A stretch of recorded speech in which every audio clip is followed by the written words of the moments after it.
More than 6 years of economic decline, American Commonwealth Puerto Rico is facing a hurricane of doubt that it can pay its whopping $70 billion of debts.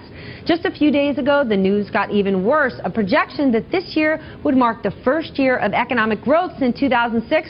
Well, it was reversed. Officials now saying they expect the economy to shrink by almost 1% this year. Well, in an exclusive interview, I asked the governor of Puerto Rico why investors shouldn't be worried about default.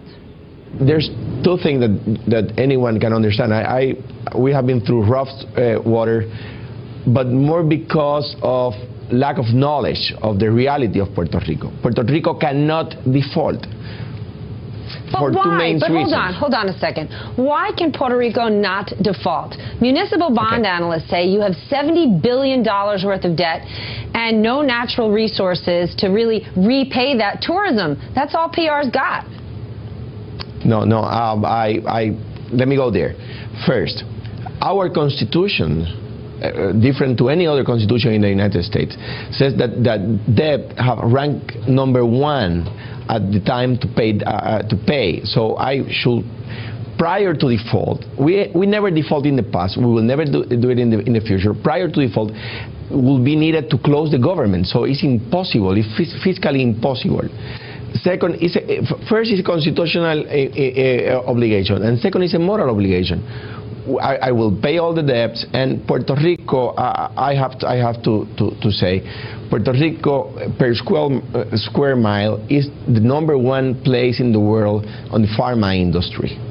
Our best resource is not the natural beauties of this Caribbean paradise, is the people, the skilled workers. We produce more engineers per square mile than any other country in the world.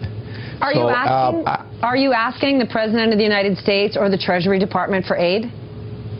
Well, they are helping us since, I think, 2010, when he adopted the task force report. But it's not a bailout. They are helping us in technical issues. They are helping us with the federal funds that already they are in Puerto Rico. First, we need to set the record straight. We are not in the need to go to the market right now. We have not a liquidity problem. We have been out of the market for the next 9 months until the next fiscal year without a problem. If the market stabilized, we will go there, but we are not in that rush. So if the market move on a factual based, you will see that Puerto Rico now is in better shape than it was 1 year ago. So you're not, every aspect. So you're not currently asking the U.S. government for more aid? Well, more aid will be welcome always. Are you asking? I'm asking. Are you currently asking the U.S. government to provide you more aid while you're in the situation that you're in? More aid is always welcome, but we are not requesting because we needed to get out of any crisis. Right now, the pharma industry is in expand mode in Puerto Rico. The medical devices industry, that is first in the world in Puerto Rico, is expanding. So we are diversifying our industrial base. We are strengthening our industrial base. So we are working in the right direction.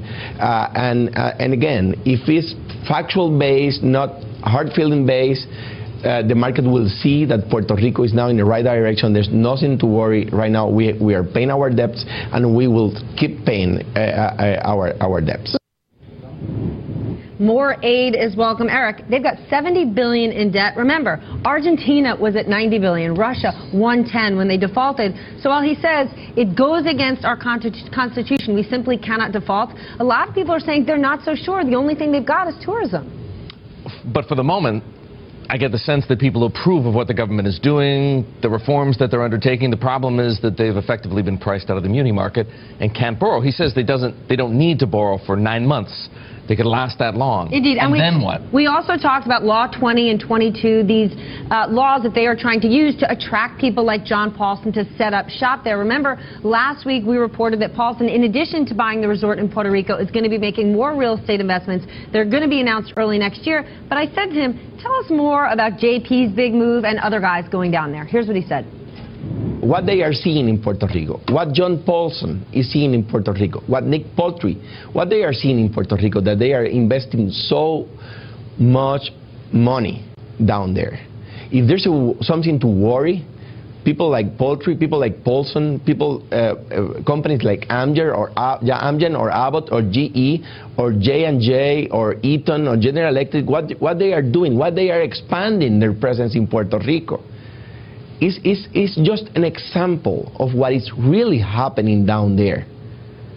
And Paulson's inversion there shows the world that that's the place to go right now, that you should take a look at Puerto Rico in a more comprehensive, factual way to see the opportunities that the world can have down there in Puerto Rico as part of the United States offer to the world.